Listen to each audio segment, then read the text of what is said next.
அசுத்த ஆவின் சேனை ஒரு நபருடைய வாழ்க்கையில் எந்த பகுதி வேண்டுமானாலும் வேலை செய்ய முடியும். அது உங்களுக்கு தெரியுமா? ஒருவேளை உங்களால் பார்க்க கூடியதாக இருக்கலாம், அல்லது உங்களால் பார்க்க முடியாத விஷயத்திலையும் வேலை செய்ய முடியும். அசுத்த ஆவி எந்த இடத்தில் உங்களை தொட முயற்சிக்கிறதோ உடனடியாக பிரச்சனைகளையும் அழிவுகளையும் உங்களால் பார்க்க முடியும். மேலும் வாழ்க்கையின் ஒரு அழிக்கப்பட்ட பகுதி முழு வாழ்க்கையின் அழிவின் தொடக்கமாகும். எனவே வெள்ளிக்கிழமைகளில் ஏப்ரல் 25ஆம் தேதி முதல் முழுமையான ஆவிக்குரிய சுத்திகரிப்பின் 7 ஜபங்கள் துவங்கியுள்ளது.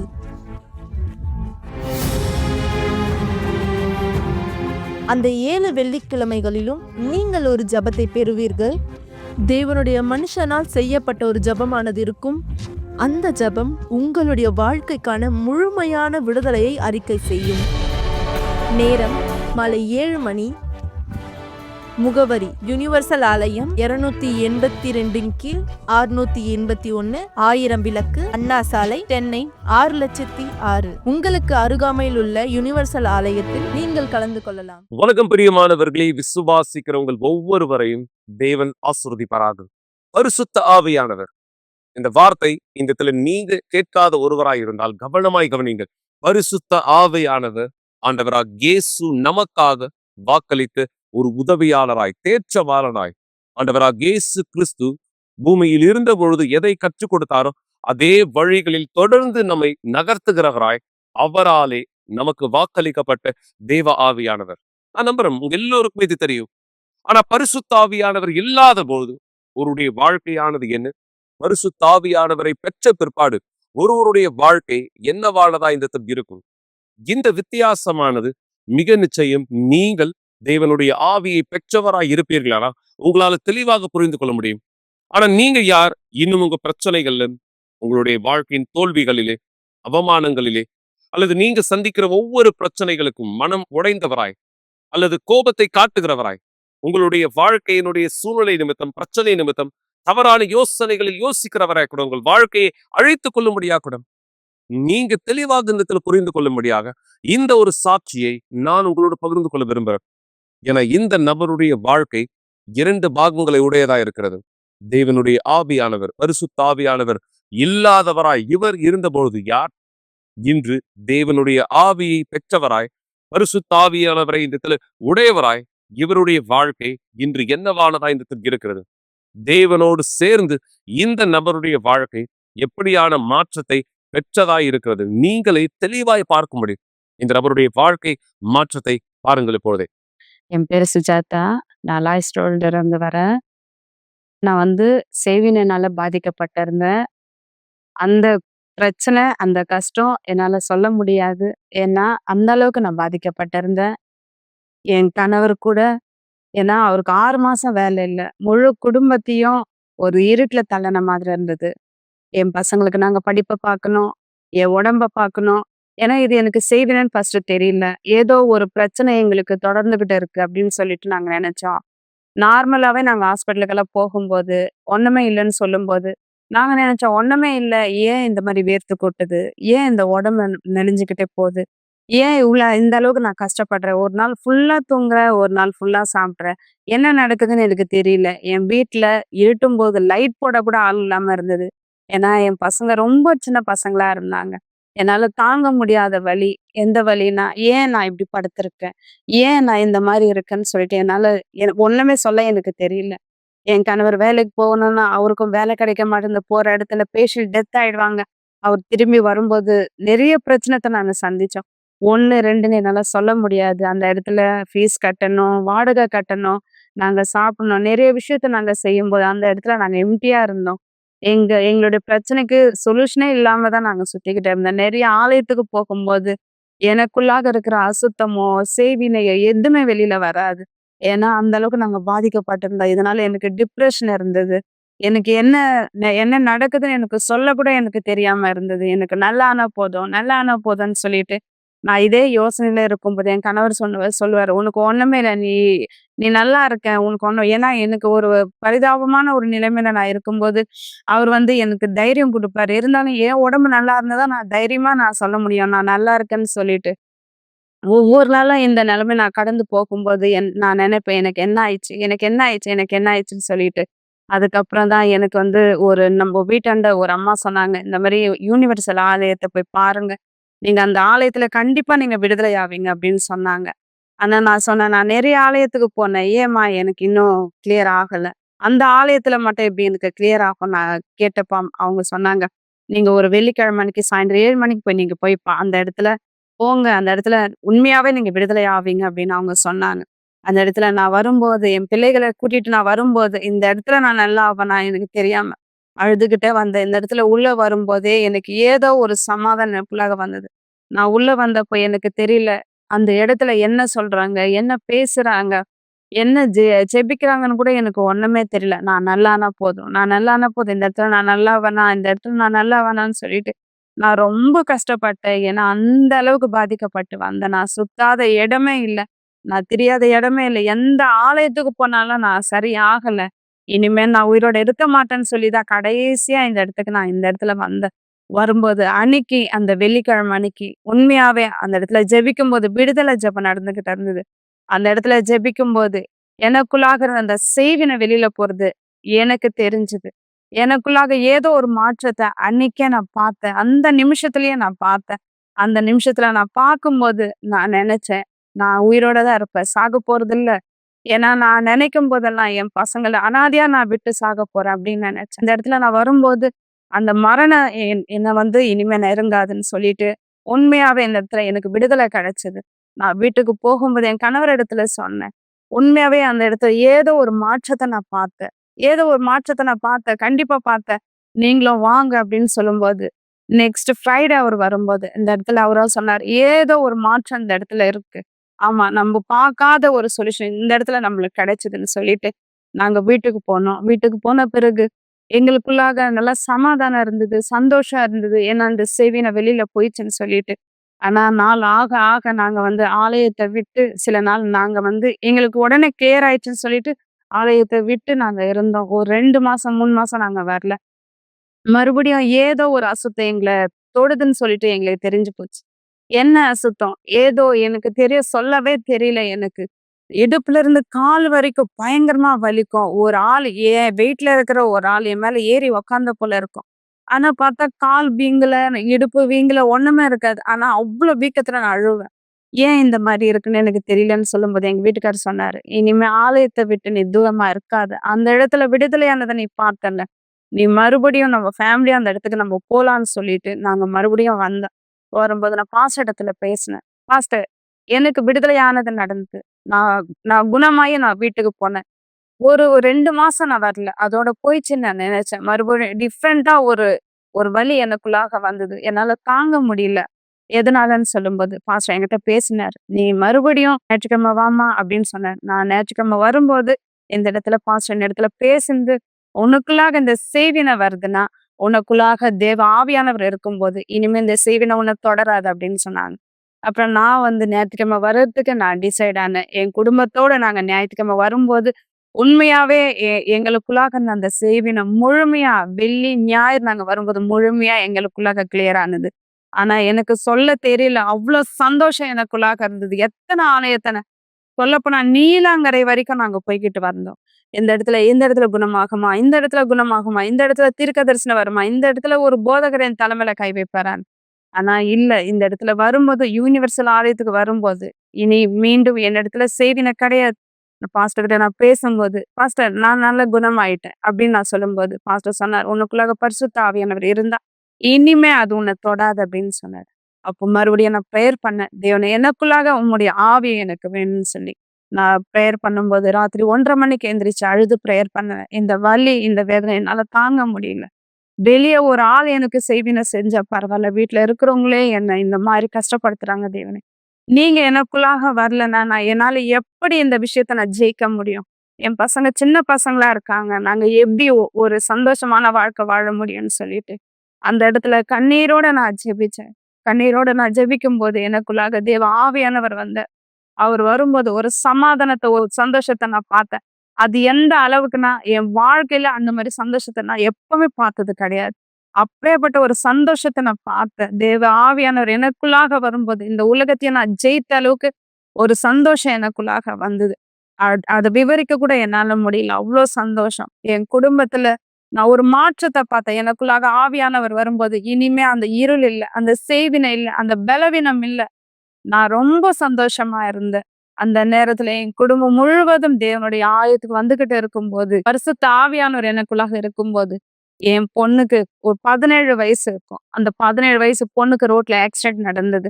பாப்பா ரோடு கிராஸ் பண்ணும்போது, ஒரு ஷேர் ஆட்டோ மாரி வந்து, அந்த ஷீட் கட்டிக்கிட்டு வந்து என் பொண்ணுடைய கழுத்துல விழுந்து, ஒரு துளி, ஒரு நூல் அளவுல அவ இறக்க வேண்டியதா இருந்தது. அந்த இடத்துல எ எங்க பாப்பாவ இன்னொருத்தவங்க கூட்டிட்டு போயிட்டு ஹாஸ்பிட்டல்ல போட்டாங்க. எனக்கு தெரியாது.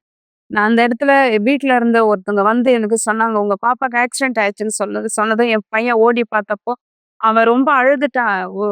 ஃபுல்லா பிளட்டு, ஃபுல்லா சுடிதார் ஃபுல்லாவே பிளட்டா இருந்தது. என் வீட்டுக்கு என் பையன் வந்து, "அம்மா வாம்மா, பாப்பாவ ஹாஸ்பிட்டல்ல சேர்த்துருக்காங்க. வா வான்னு" சொல்லும்போது, நான் "என்ன ஆயிடுச்சு?" அப்படின்னு கேட்டேன். அவனுக்கு சொல்ல வரல. ஏன்னா ஃபர்ஸ்ட் டைம் எங்க வீட்லயே அந்த மாரி ஆக்சிடென்ட் ஆன ஒரு விஷயம். அந்த இடத்துல என் என் பையன் சொல்லும்போது நான் கேட்டேன், "அவ உயிரோட இருக்காளா? அவ உயிரோட இருக்காளா?" அது மட்டும் சொல்லுனா, அவனுக்கு அது கூட வாய் வரல. நான் போகும்போது, வண்டியில ஏறி நான் போகும்போது, தேவனிடத்துல ஒரே ஒரு விஷயத்த கேட்டேன். "தேவனே, நீங்க எனக்கு அநியாயத்த செய்ய மாட்டீங்க. நீங்க எனக்கு ஒருபோதும் அநியாயத்த செய்ய மாட்டீங்க. எனக்கு துரோகத்த செய்ய மாட்டீங்க. நான் நம்புறேன் என் பொண்ணு உயிரோடு இருக்குன்னு சொல்லிட்டு." அப்படின்னு சொல்லி நான் உள்ள போகும்போது, என் பொண்ண நான் அப்படியே எட்டி பார்த்துக்கிட்டு போனேன். "என் பொண்ணு இருக்காளா?" அப்படின்னு சொல்லிட்டு. நான் போகும்போது என் பொண்ணு நர்ஸ் கூட பேசிட்டு இருந்தா. "ஆண்டி எனக்கு வலிக்குது" அப்படின்னு சொல்லிட்டு. பார்த்தா கன்னத்துல ஃபுல்லா இந்த இடத்துல இருந்து அப்படியே ஃபுல்லாவே கட் ஆயிருந்தது. எனக்கு என்ன சொல்லணும்னு தெரியல. இந்த இடத்துல இந்த இடமும் அப்படியே ஓப்பன் ஆயிருந்தது. 17 வயசு ஒரு பாப்பா. நான் என்ன பண்ண முடியும்? உடனே நான் வந்து அ அழல. என் பாப்பா கிட்ட போயிட்டு நான் பார்த்துதான், "நீ உயிரோட இருக்கிறியா?" எனக்கு அது போதும். நான் என் பாப்பா கிட்ட சொன்ன ஒரே வார்த்தை என்ன தெரியுமா? "அம்மா, நீ இன்னும் தேவன் இடத்துல கிட்ட வரலன்னா, ஒருவேள இது ஒரு சமயமா இருக்கும். ஒருவேள தேவன் இந்த வாய்ப்ப குடுத்திருக்காரு. நூலிழவுல நீ இறக்க வேண்டியது உன்னை காப்பாத்தி இருக்காருன்னா, நீ தேவன்கிட்ட இன்னும் கிட்ட வாம்மா" அப்படின்னு நான் சொன்னேன். அந்த இடத்துல நான் அழல. என் பையன் தான் அழுதுகிட்டு இருந்தான். நான் அழாம அவள அப்படியே பார்த்துட்டு நான் சொன்னேன், "நீ உயிரோட இருக்கிற, எனக்கு அது போதும்னு" சொல்லிட்டு, அந்த பாப்பா உடனே தூக்கிட்டு ஒரு பெரிய ஹாஸ்பிட்டலுக்கு கூட்டிட்டு போனேன். உடனே அந்த இடத்துல "பணத்த கட்டுங்க, பிளாஸ்டிக் சர்ஜரி பண்றேன்" அப்படின்னாங்க. நாங்க உடனே பணத்த கட்டுனோம். ஆனா அந்த இடத்துல டாக்டர் வந்து, நாங்க அந்த ஃபோட்டோ அனுப்புனப்போ இது சின்ன காயம்னு சொன்னாரு. ஆனா அது சின்ன காயம் கிடையாது. டாக்டர் கிட்ட வந்து பார்த்தப்ப சொன்னாரு, "அது ஸ்ட்ரைட்டா அது வந்து கட் ஆகலம்மா. இது ஒரு ஷேப்பாவே கட் ஆயிருக்கு. அங்கங்க துளி துளியா கட் ஆயிருக்கு. இது என்னால செய்ய முடியாது. மூக்கு சைடா வரும், வாய் சைடா வரும். உங்களால இந்த பாப்பாவ இதே ஃபேஸ் மறுபடியும் பார்க்க முடியாது" அப்படின்னாங்க. அதுக்கு அந்த இடத்துல நான் உட்கார்ந்து தேவன் இடத்துல நான் பிரேயர் பண்ணேன். என்னன்னா, "தேவனே, நீங்க சொன்னீங்க, என்னுடைய ராஜ்யத்தையும், என்னுடைய நீதியும் நீங்க தேடுங்க. மத்த எல்லாமே நான் உங்களுக்கு குடுப்பேன்னு சொன்னீங்களே. நான் இந்த இடத்துல உங்க ராஜ்யத்தையும், உங்க நீதியும் எனக்குள்ளாக இருக்கிறீங்க. என் பொண்ணுக்கு இந்த இடத்துல நியாயத்த நடக்கணும். நீதிய செய்யுங்க" அப்படின்னு நான் கேட்டேன். உண்மையாவே நான் கேட்டது அந்த இடத்துல என்ன தெரியுமா? "தேவனே, உம்முடைய தூதர்கள இந்த இடத்துல இறக்குங்க." ஒரு ஸ்கின் ஸ்பெஷலிஸ்ட் சொன்னாரு, என்னால முடியாதுன்னு. ஆனா, உங்களால எல்லாமே முடியும். உங்களால ஆகாதது ஒண்ணுமே இல்ல அப்படின்னு நான் சொல்லி, தேவனிடத்துல அந்த இடத்துல நான் பிரேயர் பண்ணேன். ஆப்பரேஷன் தியேட்டர் கூட்டிட்டு போனாங்க. அந்த இடத்துல நான் உட்கார்ந்து பிரேயர் பண்ணேன். தேவனே, இந்த இடத்துல எனக்கு நீதி செய்யுங்க. என் பொண்ணு பேச வச்சு நான் நெறைய இடத்துல நான் வந்து சாட்சியா நான் பேசணும். அப்படின்னு நான் சொல்லி தேவன்கிட்ட கேட்டேன். அந்த இடத்துல என் பாப்பா வரும்போது, அந்த டாக்டர் சொன்னது, "20 நிமிஷத்துல நான் கூட்டிட்டு வரேன்" அப்படின்னு சொன்னாங்க. தையல் தான் எல்லாத்தையும் இழுத்து வச்சு முகத்த தையல் போடணும் அப்படின்னாங்க. ஆனா அந்த இடத்துல நான் தையல பார்க்கல. 1 1/2 மணி நேரத்துக்கு அப்புறம் 8 பேர் அந்த இடத்துல சர்ஜரி பண்ணியிருக்காங்க. என் பாப்பா வெளியில வரும்போது நான் பார்த்தேன். மூக்கு இருக்கிற விதமாவே இருக்கு. வாய் இருக்கிற விதமாவே இருக்கு. எனக்கு அந்த என் பாப்பாவ பார்த்த உடனே என் குடும்பத்தார்கிட்ட நான் சொன்னேன். "நீங்க எல்லாருமே போய் சாப்பிடுங்க. என் பொண்ணு நல்லா இருக்கா" அப்படின்னு. ஏன்னா என் குடும்பத்துல எல்லாருமே அந்த இடத்துல அழுதுகிட்டு இருந்தாங்க. நான் சொன்னேன், "என் பொண்ணு நல்லா இருக்கு. நீங்க போங்க. நீங்க போய் சாப்பிடுங்க. நான் ரொம்ப சந்தோஷமா இருக்கேன். என் தேவன் எனக்கு அநியாயத்த பண்ணல" அப்படின்னு சொல்லிட்டு. நான் அவர்கிட்ட சொல்லும்போது, என் கணவர்கிட்ட நான் சொன்னேன். "என் தேவன் நீதி செய்றார். என் பாப்பாவ நீ பாரு" அப்படின்னு நான் சொன்னேன். என் பாப்பாவ பார்த்துட்டு அவளுக்கு சொன்னேன். "இனிமே தேவன் கிட்ட வா. தூரம் போகாத. ஏன்னா நாங்க கிட்ட வரும்போது, அவருடைய ஆவியானவர் எங்களுக்குள்ளாக வரும்போது, நாங்க எவ்வளவு சந்தோஷமா இருக்கோம். இன்னைக்கு நீ இறக்க வேண்டிய நிலைமை. ஆனா உன்னை உயிரோட குடுத்துருக்காங்க. அதனால நீ இனிமே தேவனை விட்டு விலகி போகாதம்மா அப்படின்னு சொன்னேன். ஆனா இன்னைக்கு என் பொண்ணு இந்த இடத்துல யூனிவர்சல் ஆலயத்துல ஒரு ஊழியக்காரியா இருக்கா. என் பையன் ஊழியம் செய்யறான். நானும் ஊழியம் செய்றேன். என் முழு குடும்பமே சந்தோஷமா இருக்கு. இந்த இடத்துல எவ்வளவு சந்தோஷம்னு என்னால சொல்ல முடியாது. நாங்க அநேக பேருக்கு நாங்க ஹெல்ப் பண்றோம். ஏன்னா எங்க சாட்சி ஒரு சிறிய சாட்சி கிடையாது. ஏன்னா வெளியில நிறைய பேர் செய்வின பிரச்சனையில கஷ்டப்படுறாங்க. எவ்வளவோ அவங்க கட்டுல விழுந்திருக்காங்க. அவங்களுக்கு சொல்ல தெரியல என்ன ஆகுதுன்னு என்ன மாதிரி. ஆனா இன்னைக்கு அவங்களுக்கு போய் ஜெபிக்கிறதுக்கும் ஆலயத்துக்கு கூட்டிட்டு வந்து அவங்க விடுதலை ஆக்கிறதுக்கும் தேவன் எங்களை பயன்படுத்துற தேவனுக்கு மகிமை. நல்லது மகளின் இந்த நபருடைய வாழ்க்கை 2 பாகங்களை எப்படியாக இந்த இடத்துல உடையதாய் இருந்து இன்று இந்த சிறந்த வாழ்க்கையில் முன்னோக்கி நகருகிறவரா இருக்காங்களோ தேவன் உங்க வாழ்க்கையும் அதே சிறந்த வாழ்க்கையாக மாற்ற விரும்புறார். ஆனா இந்த வாழ்க்கை பரிசுத்தாவியானவருடைய அபிஷேகம் ஒருவருடைய வாழ்க்கைக்குள்ளாக நுழைவதற்கு தேவனாலே நீங்கள் நிரப்பப்படுவதற்கு தேவன் உங்ககிட்ட வந்து கேட்கிறது என்ன? இங்கு தேவன் ஒரு ரகசியத்தை இந்த இடத்துல வெளிப்படுத்துகிறார். அவர் எரேமியா 7ஆம் அதிகாரம் 23ல சொல்றது போல, என் வாக்குக்கு செவி கொடுங்கள். தேவன் பேசுகிற வார்த்தைக்கு, அவருடைய வழிக்கு, அவருடைய விருப்பங்களுக்கு நாம் செவி சாய்க்கும்படியாக தேவன் தெளிவுபடுத்துகிறார். என் வாக்குக்கு செவி கொடுங்கள், அப்பொழுது நான் உங்கள் தேவனாய் இருப்பேன், நீங்கள் என் ஜனமாய் இருப்பீர்கள். இதுதான் ரகசியம். இது எளிமையானது, விளக்க வேண்டிய அவசியம் இல்லாதது. நீங்க தேவனுடைய சத்தத்திற்கு செவி கொடுக்கிறவரா இருக்கீங்களா? அவருடைய விருப்பமானதை நீங்க செய்கிற ஒருவரா இந்த இடத்துல இருக்கீங்களா? அவர் உங்களுக்காக இந்த இடத்துல வைத்திருக்கிற திட்டங்களிலே, அவர் உங்களுக்காக காட்டுகிற வழிகளிலே நகர்கிறவரா இந்த இடத்துல இருக்கீங்களா? சில நேரம் நாம தேவனுடையவர் நம்மள சொல்லிக்கிறோம். ஆனா உண்மையாக நாம் அப்படியானவராய் இருக்கிறோமா? சோதிச்சு பாருங்க மக்களே. தேவன் உங்ககிட்ட இருந்து கேட்கிற ஒவ்வொரு செயலிலும் நீங்கள் கவனமாய் அவருக்கு செவி சாய்க்கிறவராய் இருக்கிறீர்களா? என இங்கு தேவன் தெளிவுபடுத்தினது போல, என் வாக்குக்கு செவி கொடுங்கள், அப்பொழுது நான் உங்கள் தேவனாயிருப்பேன், நீங்கள் என் ஜனமாயிருப்பீர்கள். நீங்க செவி சாய்க்காத பொழுது தேவன் ஒரு பொழுதும் உங்களுடைய தேவனாய் இருப்பதில்லை. தேவன் உங்களுடைய தேவனாய் இல்லாத பொழுது நடப்பது என்ன வாழ்நாயுதத்தில் இருக்கும். இங்கு தேவன் அது தொடர்ச்சி வசனத்துல பேசுகிறார். நம்முடைய வாழ்க்கை தேவனுடைய சத்தத்தை கேட்காதவராய் கீழ்ப்படுகிறவராய் இருக்கிறவருடைய வாழ்க்கையானது முன்னோக்கி அல்ல பின்னோக்கி செல்லக்கூடியதா இருக்கும். நீங்க எப்படியாக நடக்கணும்னு விரும்புறீங்க? உங்க வாழ்க்கையில முன்னோக்கி நகர விரும்புறீங்களா அல்லது பின்னோக்கி நகர விரும்புறீங்களா? உங்களுடைய வழிகள், உங்களுடைய வாழ்க்கையினுடைய திட்டங்கள் எப்படியானதா இருக்குன்னு நினைக்கிறீங்க? ஆசீர்வாதமானதாகவா அல்லது சரிவானதாகவா? நம்ம யாருமே பிரச்சனையை, சரிவை, தோல்வியை விரும்புறதில்ல, சிறந்ததை விரும்புகிறோம். நீங்க சிறந்ததை பெற விரும்புறீங்களா? நிபந்தனை என்ன? அவருடைய சத்தத்திற்கு செவி கொடுத்து கீழ்ப்படுகிறவராய் இந்த இருங்க. தேவன் உங்களுடைய வாழ்க்கைக்குள்ளாக நுழைந்து வித்தியாசத்தை ஏற்படுத்த விரும்புகிறார். அவருக்கு நீங்கள் கவனமாய் செவி கொடுத்தா இங்கு இதுதான் இந்த நபருடைய வாழ்க்கை நடந்தது. பல கடினங்கள், பல போராட்டங்கள், பல விதமான ஏமாற்றத்தினுடைய நிலை, மன அழுத்தத்திற்கு, தற்கொலை எண்ணங்களுக்கு, கடினமான ஒரு சூழ்நிலைக்கு தள்ளப்பட்டவராய். ஆனா இந்த வார்த்தையின் போது தேவன் சொன்னதை கவனித்தவராய் செவி கொடுத்தவராய் இருந்ததுனாலே இவருடைய பதில் என்னவாக இருந்தது? இவரை மட்டுமல்ல, இவருடைய குடும்பத்திற்குள்ளும் தேவன் எப்படியாக வேலை செய்தார். இந்த சாட்சியை பாருங்க. இந்த கூட்டத்தினுடைய கடைசி பகுதிக்கு நாம் இந்த நுழையலாம். சாட்சி பிற்பாடு. மன அழுத்தம், பதற்றம், பயம் எங்களுடைய 2 வயது அன்புள்ள மகளுக்குள்ளாக இருந்துச்சு. என்னுடைய மகள் எரிச்சல் அடைந்தது போல நடந்து கொள்ள ஆரம்பிச்சா. எந்த அளவுக்குன்னா எல்லா எல்லைகளையும் தாண்டினது போல. அவ அதிகமா அழுவா. அவளுடைய அழுகை எப்படி இருந்ததுன்னா ரொம்ப ஆழமான ஒரு சோகத்துல இருந்து வந்த அழுகையை போல இருந்துச்சு. ஆனா அவளுக்கு வெறும் 2 வயசு தான் ஆகியிருந்தது. எங்களை பொறுத்த வரைக்கும் இது என்னன்னே கண்டுபிடிக்க முடியல. ஏன்னா என்னுடைய குடும்பத்தார்ல இவ வயசுலயே அநேக குழந்தைகள் இருக்காங்க. ஆனா அவங்க எல்லாம் சாதாரணமா நடந்து கொண்டாங்க.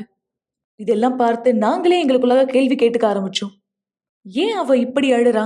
ஏன் அவ இவ்ளோ கஷ்டப்படுறா? அவ சில நாட்களா தூங்க மாட்டா, சாப்பிடாமலே இருப்பா. அவளுடைய அழுகை உண்மையாவே வலியுடைய அழுகையா இருந்துச்சு. இது எங்களையுமே தொந்தரவு படுத்த ஆரம்பிச்சது அவளோட சேர்த்து. எனவே நாங்க மருத்துவ ரீதியா உதவி தேட ஆரம்பிச்சோம். முன்பாகல இருந்தே நாங்க குழந்தைகள் நல மருத்துவரை பார்த்துட்டு இருந்தோம். இது இல்லாம நாங்க நியூராலஜிஸ்ட பார்த்தோம், சைக்காட்டிஸ்ட பார்த்தோம், தெரபிஸ்ட பார்த்தோம். அவங்களிடத்துல நாங்க வழிகாட்டுதல் தேடினோம். இது எல்லாமே ஒரு 6 மாதம் நடந்துச்சு. கடைசியில எங்களுக்கு டயக்னோசிஸ் ரிப்போர்ட் வர வரைக்கும். வெறும் 2 வயது குழந்தை பதட்டம் மற்றும் அதிக அளவு மன அழுத்தத்தால கண்டுபிடிக்கப்பட்டா. இது நாங்க கண்டுபிடிக்கும் பொழுது உலகமே எங்க தலை மேல விழுந்தது போல இருந்துச்சு.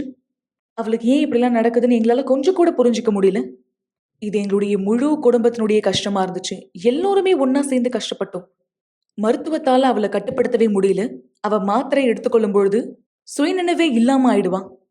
அதுக்கு பிற்பாடு ஒரு 30 நிமிஷம், 40 நிமிஷம் கழிச்சு மீண்டுமாக அந்த இறுக்கம் அவள நெடுக்க ஆரம்பிச்சது. அவ அதிகமா அழுவா. அவளுடைய தலைமுடிய புடிச்சு இழுத்துப்பா. அவ கத்த ஆரம்பிப்பா. அவ தரையில விழுந்துருவா. நாங்க செய்த எல்லாவற்றையுமே தாண்டி, நாங்க எல்லாத்துக்கும் வழி தேடிட்டே இருந்தோம். மருத்துவ உதவிய தாண்டி நாங்க நெறைய விஷயம் தேடி பார்த்துட்டு இருந்தோம். ஏதாவது நாங்க தவற விட்டோமா? ஏதாவது ஒரு ரிப்போர்ட் இல்லையா? அப்படின்னு. அந்த நேரம் நெறைய விஷயத்த நாங்க படிச்சோம். நெறைய பேரிடத்துல பேசினோம். அப்பதான் அவங்க என்கிட்ட சொன்னாங்க, "இது வளர்ற பருவம் இப்படிதான் இருக்கும்" அப்படின்னு. அது சரியா 2 வயசுல நடக்கும்னு சொல்லியிருந்தாங்க. அந்த பருவத்துல குழந்தைகள் எரிச்சல் அடைவாங்க. அவங்க கீழ்ப்படியாம போவாங்க. எனவே நாங்க நினைச்சோம், சரி இது வெறும் சாதாரண பிரச்சனை தான். இது பெரிய பிரச்சனை கிடையாது. மன அழுத்தம்லாம் கிடையாதுன்னு. இந்த மாரி நாங்க யோசிச்சதுனால நாங்க மருத்துவ ரிப்போர்ட் எல்லாத்தையுமே நாங்க புறக்கணிச்சோம். இது எது நாள் வரைக்கும்னா, கடைசி ஒரு நாள் ரொம்பவும் மோசமான சூழ்நிலையை அவளோட அனுபவித்தோம். நாங்க வேலை செய்யும்பொழுது அவ எங்களுடைய அம்மா வீட்ல இருப்பா. எங்க அம்மா எனக்கு நான் வேலை செஞ்சுட்டு இருக்கும்போது ஃபோன் பண்ணாங்க, "இங்க பாரு, நீ வீட்டுக்கு வந்து இவள பாரு. ஏன்னா இவ அழுறத நிறுத்த மாட்றா. அவ 2 மணி நேரத்துக்கு மேல அழுதா. எனவே பக்கத்துல இருக்கவங்க போலீஸ்க்கு ஃபோன் பண்ணாங்க."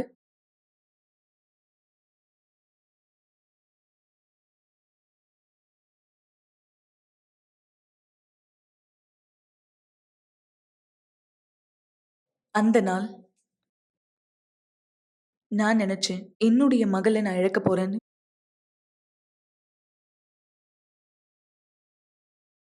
தேவனுக்கு நன்றி அந்த நேரம் போலீஸ் அங்க போயிருந்தாங்க. பக்கத்துல வீட்ல இருக்க எல்லாரும் பார்த்துட்டு இருந்தாங்க. அங்க இருக்கவங்களுக்கு எங்கள பத்தி தெரியும். ஏன்னா இந்த ஊரடங்கு சமயத்துல எங்களுடைய அம்மா கூட என்னுடைய குழந்தை விளையாடுறத அவங்க பார்த்துட்டு இருந்திருக்காங்க. எனவே அவங்க யோசிச்சாங்க, "என்ன நடக்குது இப்போ? என்ன ஆச்சு?" அப்படின்னு அவங்க கேட்டிருந்தாங்க. பக்கத்துல இருக்கவங்க கேட்டிருந்தாங்க எங்க அம்மா கிட்ட, "என்ன ஆச்சு?" அப்படின்னு சொல்லி, "ஏன் குழந்தை இப்படி அழறா?" அப்படின்னு கேட்டாங்க. அவங்க என்கிட்ட கேட்கும்பொழுது நான் அவங்களுக்கு விளக்கி சொன்னேன். என்ன நடந்துச்சு? எல்லா சூழ்நிலையுமே நான் அவங்க கிட்ட சொன்னேன். அவளுக்கு வந்த டெஸ்ட் ரிப்போர்ட் எல்லாத்த பத்தியும் நாங்க பேசினோம்.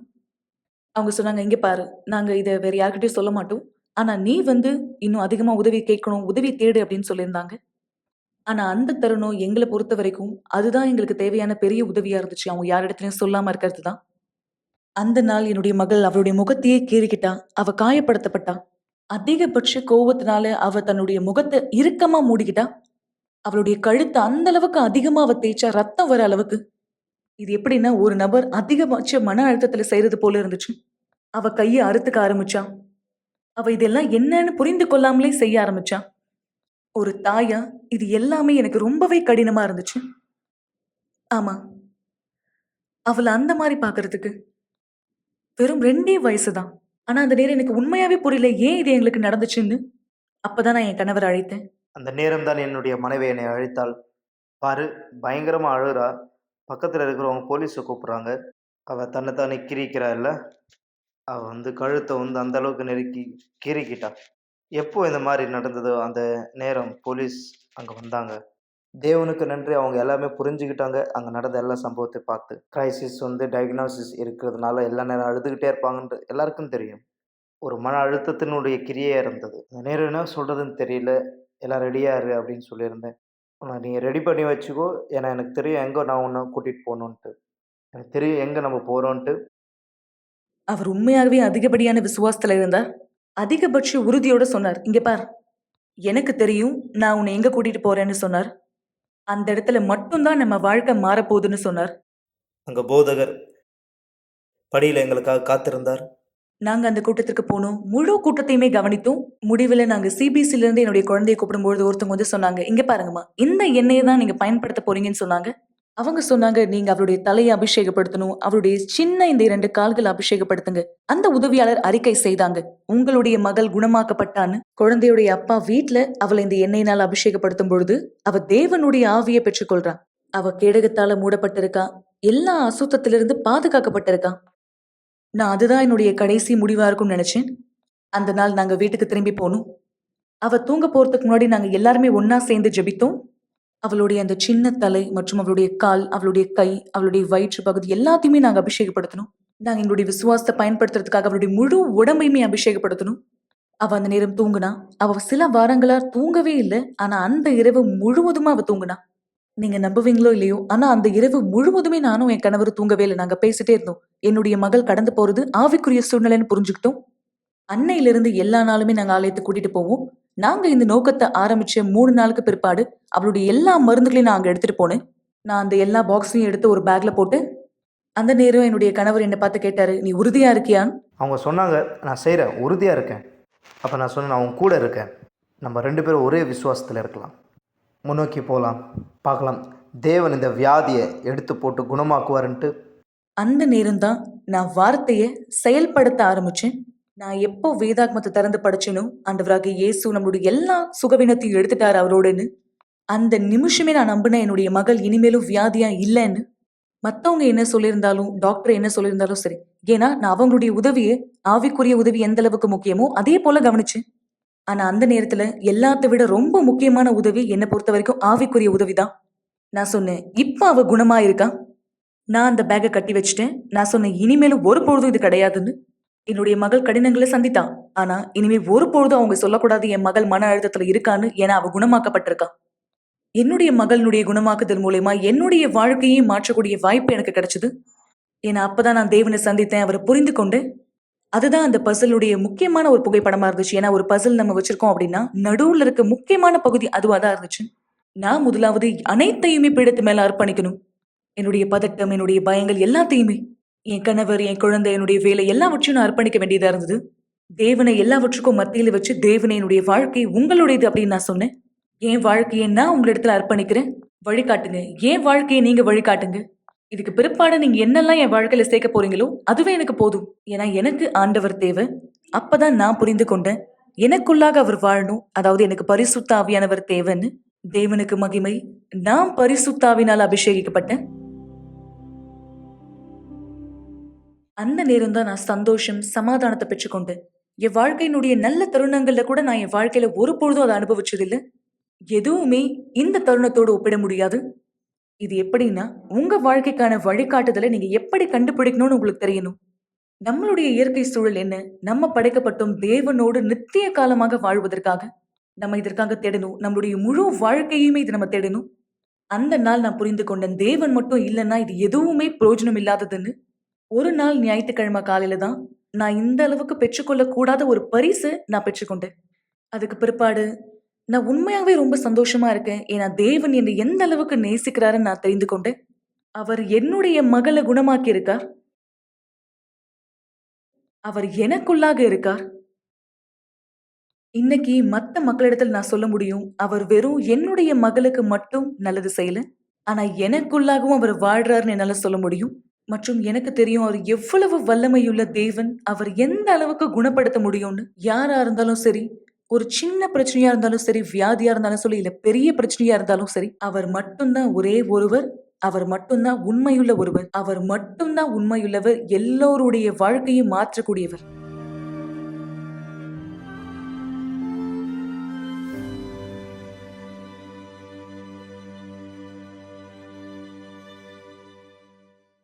எனவே மக்களே, நாம் பேசினதை விட இந்த சாட்சி மிக தெளிவான விளக்கத்தை உங்களுக்கு இந்த இடத்துல கொடுத்திருக்கும். இப்பொழுது ஒரே ஒரு கேள்வியானது உங்களிடத்துல நான் வைக்க விரும்புறேன். உங்களுடைய தீர்மானமானது என்ன? ஏன்னா உங்க வாழ்க்கையை ஆசீர்வாதமாய், சந்தோஷமானதாய், சமாதானமானதாய், தேவனுடைய பலனும் சாட்சியும் நிறைந்த ஒரு வாழ்க்கையா இருக்க நான் விரும்புவது மட்டுமல்ல, நீங்கள் அதை விரும்புகிறீர்களா? உங்களுடைய முதற் படியானது எடுத்து வைக்கும்.